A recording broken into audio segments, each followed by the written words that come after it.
Halo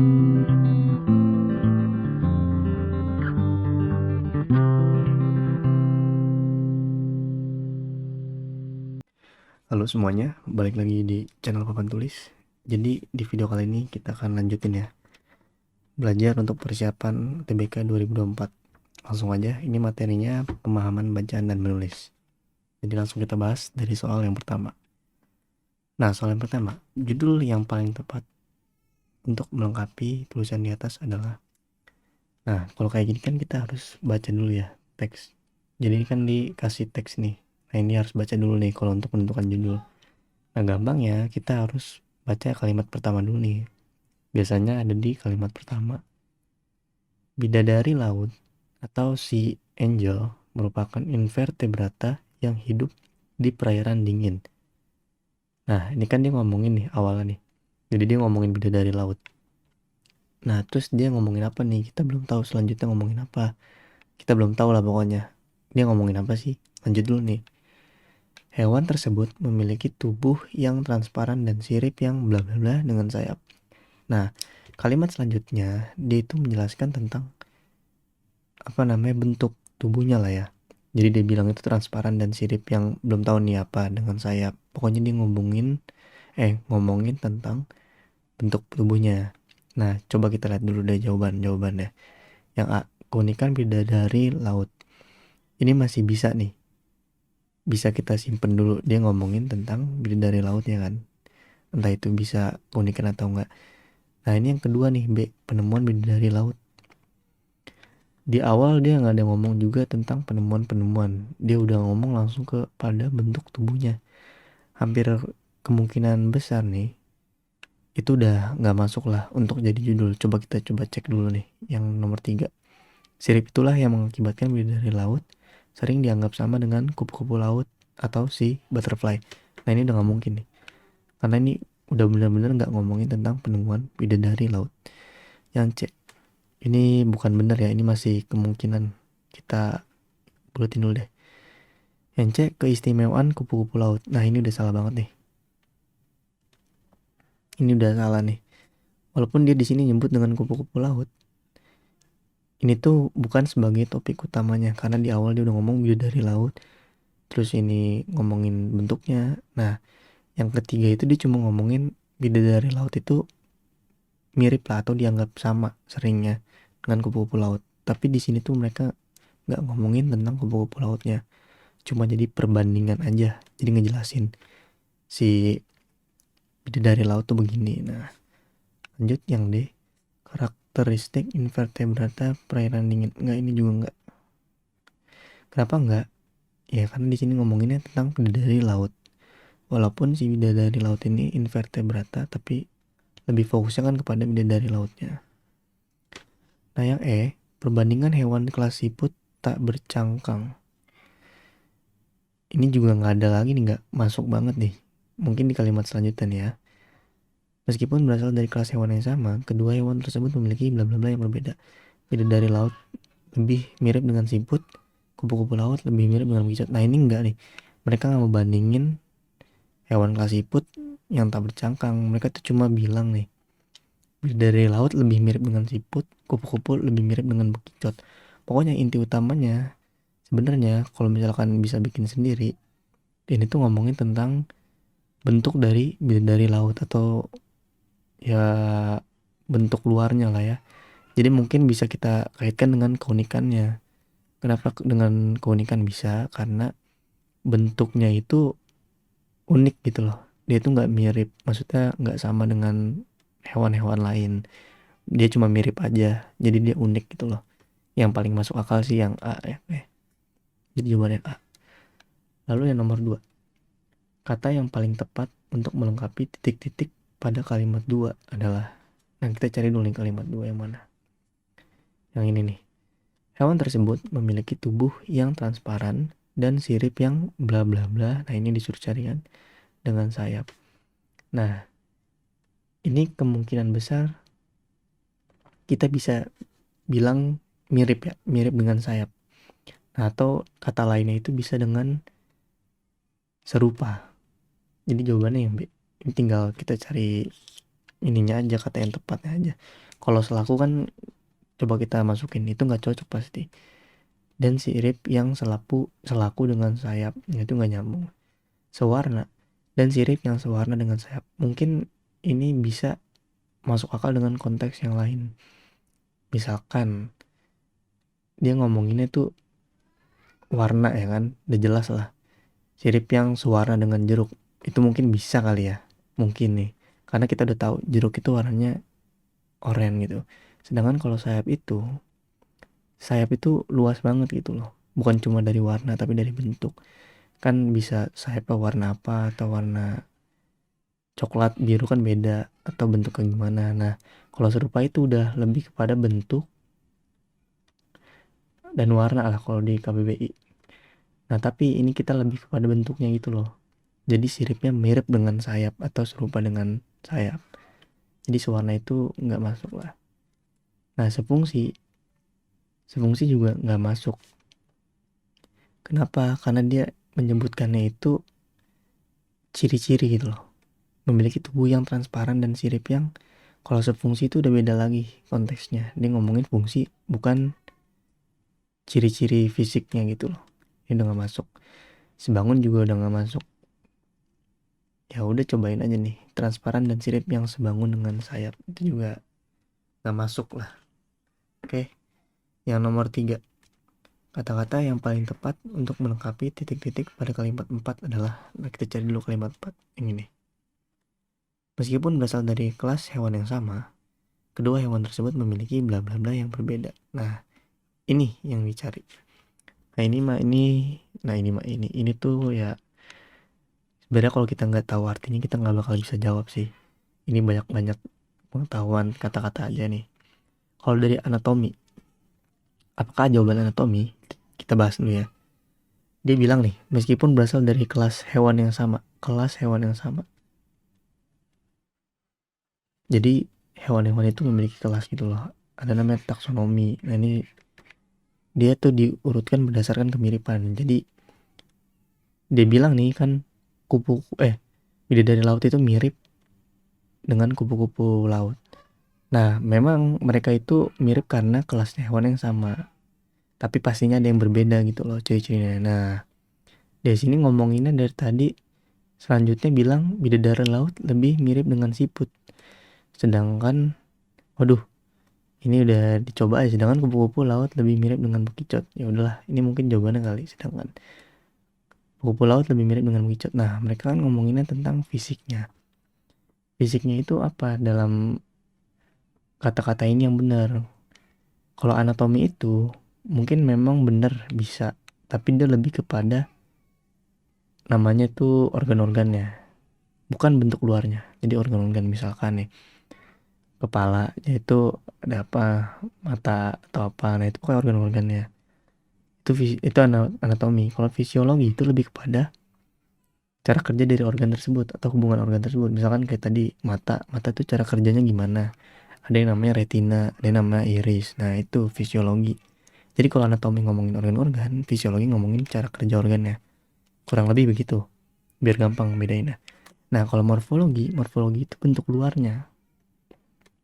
Morfologi itu bentuk luarnya. Atau fisiologi tadi cara kerja gitu ya, cara kerja organ.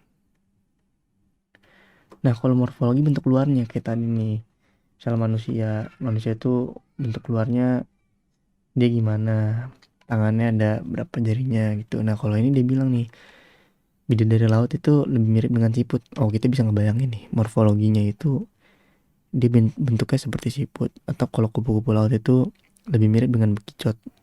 Nah siput sama bekicot kan mirip ya, tapi beda. Nah mungkin dia analoginya seperti itu, bidadari laut dengan kupu-kupu laut. Nah intinya dia ngomongin tentang morfologi, jadi tentang bentuk luar tubuhnya. Kalau fisiognomi itu udah melenceng sih sebenarnya kalau dari sini. Fisiognomi itu kalau nggak salah ilmu yang mempelajari karakter seseorang melalui wajah, bentuk wajah. Jadi misalkan gini nih, misalkan alisnya kayak gini bentuknya. Nah dia karakternya biasanya gimana? Atau matanya yang rada besar gitu, itu karakternya gimana? Atau mukanya yang bentuknya oval, itu karakternya gimana. Nah itu fisiognomi. Kalau morfogenesis itu dia proses pembentukan individu apa nggak salah. Jadi kan setiap individu, contohnya misalnya manusia itu berasal dari kumpulan sel kan. Jadi dia dari sel itu, kumpulan sel itu menjadi yang namanya jaringan. Nah dari jaringan dia menuju pada organ ya kan. Dari organ-organ itu individu, atau mungkin ada yang bilang ke sistem organ dulu baru individu. Nah itu morfogenesis. Oke lanjut ya, nomor 4. Kata hubung yang paling tepat untuk melengkapi titik-titik pada kalimat 5 adalah, nah kita cari dulu nih kalimat 5 yang mana. Kalimat 5 ini tadi kita udah baca. Oh ini tadi udah disebutin ya, karena memang udah kelihatan banget gitu loh.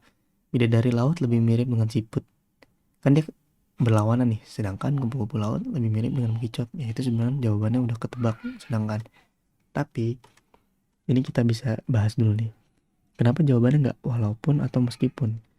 Kan walaupun atau meskipun ini juga sama-sama membahas tentang pertentangan ya kan.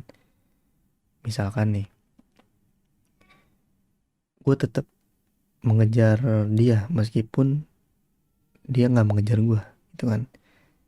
Atau gue contoh yang itu nggak masuk nih. Bisa sih, cuma masih bisa diperdebatkan. Yang lain aja, misalkan gue tetap suka sama dia tapi gue tetap ulang-ulang ya, gue tetap suka sama dia meskipun dia bukan tipe gue. Nah mungkin bisa kayak gitu ya. Nah itu jawabannya bisa meskipun atau walaupun juga bisa nih. Gue tetap suka sama dia walaupun dia bukan tipe gue. Tapi kalau di kasus itu kita gunakan sedangkan, pasti salah. Gue tetap suka sama dia sedangkan dia bukan tipe gue, itu nggak masuk gitu loh. Karena dia namanya tuh bukan sejenis atau bukan satu kedudukan. Jadi sebutannya itu, dia itu subordinatif. Jadi gini, konteksnya sama. Kalau sedangkan nih, dia lagi ngomongin di sini fisiknya kan. Dia mirip nih dengan siput. Nah, selanjutnya dia juga ngomong mirip dengan bekicot. Sama-sama ngomongin fisik. Jadi kedudukan gitu loh. Ini yang satu ngomongin fisik, ini kata penghubung, terus ini fisik lagi. Nah, ini kan satu kedudukan nih atau setara nih. Dia ngomongin fisik sama fisik, tapi bertolak belakang.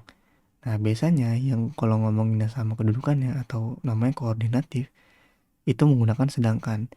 Nah, lain halnya kalau misalkan ini misalkan ngomongin fisik kayak tadi kan, fisik jangan fisik deh. Mungkin ini fisik terus di sini dia perasaan. Nah, ini bisa kita ngomong meskipun namanya subordinatif. Dia berlawanan tapi juga nggak sekedudukan. Kalau ngomongin gini misalkan apa ya? Oke deh gini. Perasaan ke fisik ya. Gue tetap nyimpen mainan ini meskipun mainannya jelek. Nah, kayak gitu. Oke. Dia bertentangan tapi nggak kedudukan. Nggak sama kedudukan maksudnya. Oke. Lanjut yang nomor 5.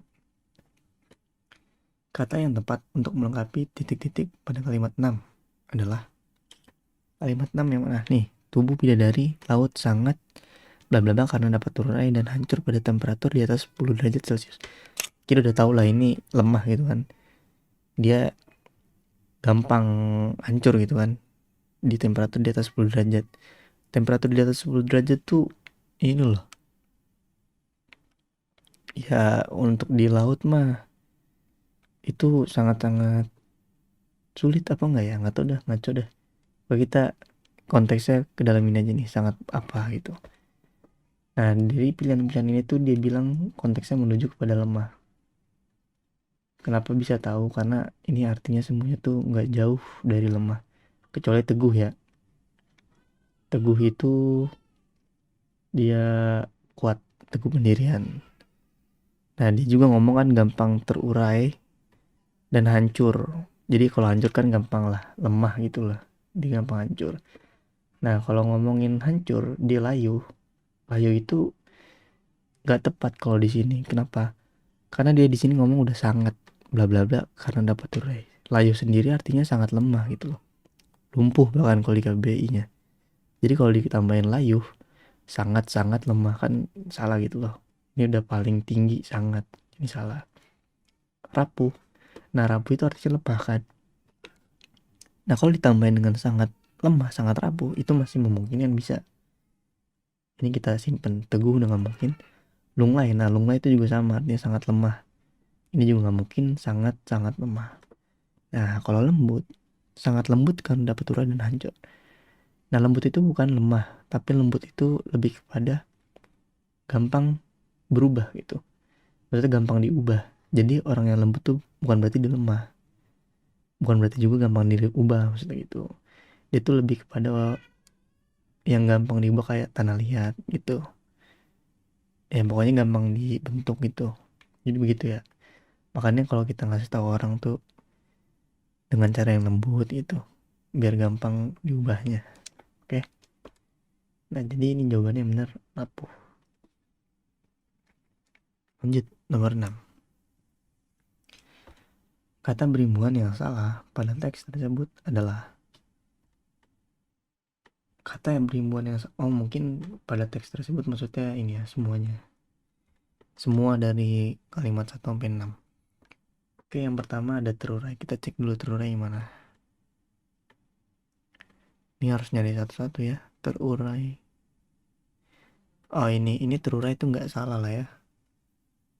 Terurai itu benar karena dapat terurai itu kayak tercecer gitu loh. Jadi beberapa keping kebagi. Nah, ini perairan. Kita lihat perairan. Perairan. Nah, ini hidup di perairan yang dingin. Bener. Hidup di perairan dingin ya nggak salah. Karena memang dia hidupnya di air kan. Perairan yang dingin. Itu nggak salah juga. Yang C, memiliki. Memiliki banyak nggak sih? Ini memiliki... Oh, satu doang. Ini memiliki... Nah, ini udah nggak mungkin ya, ada dua nih. Maksudnya ini nggak mungkin salah. Jadi ini nggak mungkin. Yang D dianggap. Dianggap mana dianggap? Nih sering dianggap sama. Ini juga bener ya. Ini nggak salah. Sering dianggap sama. Nggak ada yang salah gitu. Nah, yang mengakibatkan nih. Kita coba. Yang tadi mengakibatkan di sini. Sirip itulah yang mengakibatkan bidadari laut sering dianggap sama dengan kupu-kupu laut. Nah, sebenarnya kalau di sini konteksnya itu kurang tepat mengakibatkan. Kenapa kurang tepat? Karena biasanya kalau mengakibatkan itu lebih kepada hal yang negatif lah. Misalkan nih banjir hujan sampai yang menumpuk mengakibatkan banyaknya penyakit. Nah, itu bisa. Tapi di sini juga kita bisa dapat bilang, aduh, dari tadi gue ngomong kenapa sih? Jadi di sini kita juga bilang menyebabkan itu juga bisa dipakai dalam konteks negatif. Misalkan kayak tadi, sampah yang banyak menyebabkan banyaknya penyakit gitu. Sampah yang menumpuk banyak menyebabkan penyakit. Gimana? Sampah yang banyak menyebabkan banyaknya penyakit. Pokoknya dia kayak tadi lah ya. Jadi menyebabkan dengan mengakibatkan itu kadang bisa dipakai dengan konteks yang sama. Cuma biasanya mengakibatkan itu lebih kepada hal-hal yang negatif gitu. Jadi dampak negatif itu. Walaupun menyebabkan juga bisa. Jadi di konteks ini tuh sebenarnya yang bisa kita salahkan itu mengakibatkan. Kenapa? Karena dia ngomong tadi. Dia cuma ngomongin sirip itu mirip kan. Hewan tersebut memiliki tubuh yang transparan dan sirip yang bla bla bla dengan sayap. Nah, sirip itulah yang mengakibatkan bidadari laut sering dianggap sama dengan kupu-kupu. Dia cuma ngomongin ciri-ciri. Jadi dia bukan ngomongin tentang suatu hal yang negatif gitu loh. Dia cuma ngomongin sebab akibat dari sebab miripnya si sirip ini dengan sayap. Jadi harusnya nih sirip itulah yang menyebabkan bidadari laut sering dianggap sama. Jadi sebenarnya gitu. Kalau menurut kalian sendiri gimana? Apakah penggunaan mengakibatkan di sini udah tepat atau penggunaan mengakibatkan dan menyebabkan itu bisa di mana aja gitu sama. Jadi ntar tulis aja di komen, dan jangan lupa untuk selalu belajar. Sampai jumpa di video Papan berikutnya. Terima kasih.